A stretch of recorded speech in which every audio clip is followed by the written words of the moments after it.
একটা ফ্রেন্ডসকে দেওয়ার জন্য আমরা সেদিন চলে গিয়েছিলাম ওয়াটার পোলোতে। তাদের লাঞ্চ মেনু থেকে কয়েক ধরনের খাবার ট্রাই করা হয়েছিল।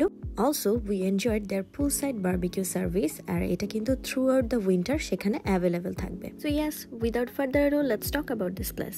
First of all, I really like their interior and decoration, অনেক মিনিমালিস্টিক বাট খুবই অ্যাস্থেটিক। ফুড অর্ডার করে তাদের ইনসাইড এবং আউটসাইড দুটো লোকেশনেই আমরা অনেক পিকচার ক্লিক করে নিই।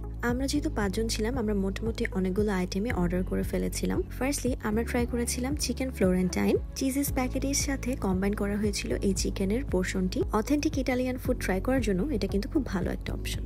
তারপরে চিকেনের এই ডিশটা ট্রাই করেছিলাম, যেটা পেয়ার আপ করা হয়েছিল ম্যাশ পটেটোর সাথে। চিকেনের পুরো প্রিপারেশনটা করা হয়েছিল টমেটোর একটা ফ্লেভারের সাথে, and I found it really unique, and আমার কাছে মনে হয় দুজনের জন্য এটা পোর্শনটা গুড এনাফ। এরপর আমরা একটা পাস্তা ট্রাই করেছিলাম, আর এটা টেস্টটা কিন্তু আমাদের টেস্ট বার্ডের সাথে যায় এমন খুবই কমন একটা আইটেম। সো আপনারা যদি এখানে আসেন এবং কমন কিছু ট্রাই করতে চান, ডেফিনেটলি এই পাস্তাটা ট্রাই করতে পারেন। This pasta was totally filled with chicken and cheese. আমার কাছে পার্সোনালি খুবই ভালো লেগেছে, অ্যান্ড ইজিলি আমার মতো 2 জন মানুষ কিন্তু এটা শেয়ার করে খেয়ে নিতে পারবে। Then we tried an item called chicken rotolo, and this is the only item we didn't like. It had lackings of salt and pepper, so পুরো আইটেমটা আমাদের কাছে টেস্টলেস লেগেছে। তারপরে এখান থেকে স্টাফ চিকেনের একটা রাইস প্ল্যাটার আমরা ট্রাই করেছিলাম, এবং সেদিন যতগুলো ট্রাই করেছিলাম এর মধ্যে এই প্ল্যাটারটা সবচেয়ে বেশি টেস্টি মনে হয়েছে আমাদের কাছে। সো ওয়াটার পোলোতে গেলে এটা একটা মাস্ট ট্রাই আইটেম। ফিশের পোর্শন থেকে ডোরি ফিশের এই আইটেমটা আমরা ট্রাই করেছিলাম, যেটা পেয়ার আপ করা হয়েছে mashed potato and sauteed vegetables এর সাথে। The fish was really soft and perfectly cooked. লেমনের এই সসটার সাথে খেতে অসম্ভব ভালো লাগছিল।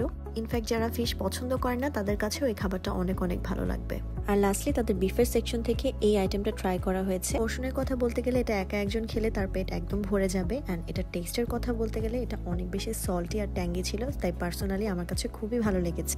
বিফের পোর্শন থেকে কিছু ট্রাই করতে চাইলে এই আইটেমটা ডেফিনেটলি ট্রাই করতে পারেন। খুবই মজা করে লাঞ্চটা শেষ করার পরে আমাদের মনে হলো একটু ডেজার্টও ট্রাই করা উচিত, বিকজ ওয়াটার পোলো ডেজার্ট কিন্তু খুবই টেস্টি হয়। সো আমরা এখান থেকে 2-3 রকমের ডেজার্ট অর্ডার করেছিলাম। প্রত্যেকটা ডেজার্টের টেস্ট আমার কাছে একদম টপ নচ মনে হয়েছে। বাট এবার হচ্ছে আমাদের বলটা অর্ডার করা হয়নি, তবে তাদের চকলেট বলটা কিন্তু খেতে খুবই ভালো। লাস্ট টাইম আমি ট্রাই করেছিলাম, ওটা ট্রাই করে দেখতে পারেন।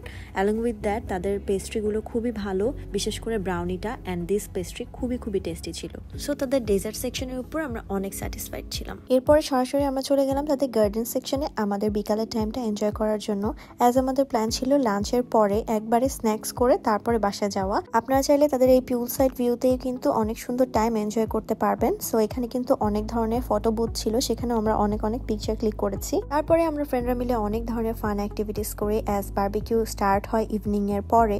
আর তাদের বারবিকিউতে ভেরিয়াস কাইন্ডস অফ কাবাবের পাশাপাশি অনেক ধরনের ফিশ কিন্তু বারবিকিউ হয়। ইউজুয়ালি কিন্তু সব জায়গায় ফিশ বারবিকিউ পাওয়া যায় না, তাই এই উইন্টারে আপনারা যদি বারবিকিউ এনজয় করতে চান with your friends and family, this can be the perfect place. And ইয়াস, তাদের ফুল বারবিকিউ সেশনটা কিন্তু লাইভ হয়, সো আপনাদের চোখের সামনে আপনারা দেখতে পারবেন এবং চুজ করতে পারবেন যে কোন ফুডটা আপনারা খেতে যাচ্ছেন। ফুল সাইডে তাদের মিউজিক এনজয় করতে 40 মিনিটসের মধ্যে আমাদের বারবিকিউটা রেডি হয়ে যায়। দেন আমরা চলে যাই খাওয়া দাওয়া করার জন্য। ইয়াস, তাদের গার্ডেনে এরকম ওপেনলি কিন্তু সিটিং অ্যারেঞ্জমেন্ট করা আছে, যেখানে আপনারা বারবিকিউ এনজয় করতে পারেন।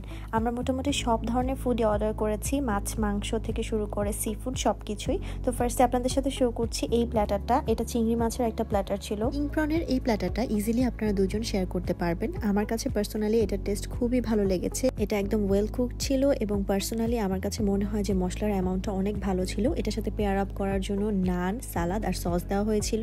ওভারঅল এটা খুবই বেশি জুসি ছিল এবং টেস্টি ছিল। সো আপনারা ডেফিনেটলি এটা ট্রাই করতে পারেন।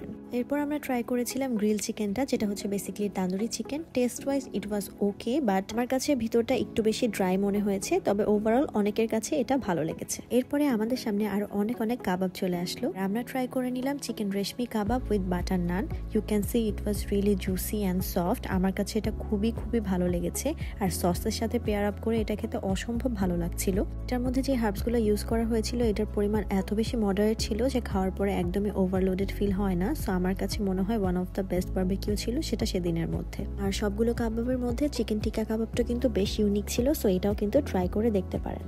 তারপরে ট্রাই করেছিলাম তাদের হোল বারবিকিউ কোরাল ফিশ। যারা ফিশ লাভ করেন তাদের জন্য কিন্তু এটা খুব ভালো অপশন, কারণ এরা এত সুন্দর করে এটা গ্রিল করে দেয়। It was really soft and tender, আর ভেতরের মশলাগুলো জাস্ট OMG। আর সাথে কিন্তু পেয়ার আপ করে দেওয়া হয়েছিল কসলো সালাদ, অ্যান্ড তাদের মেনু থেকে কিন্তু আপনারা চাইলে রাইসও অর্ডার করে নিতে পারেন। সো আপনার ফিশের সাথে রাইস কিন্তু পেয়ার আপ করে খেতে পারবেন। Then we order this squid platter. এটা আমার কাছে ইন্ডিভিজুয়ালি খেতে অনেক বেশি ভালো লেগেছে, বাট এটা কিন্তু নানের সাথে খেতে একদম ভালো লাগে না। আপনারা চাইলে রাইস অর্ডার করে খেতে পারেন। So this was it about today's blog. I hope you liked it. আল্লাহ হাফেজ, সবাই ভালো থাকবেন, সুস্থ থাকবেন।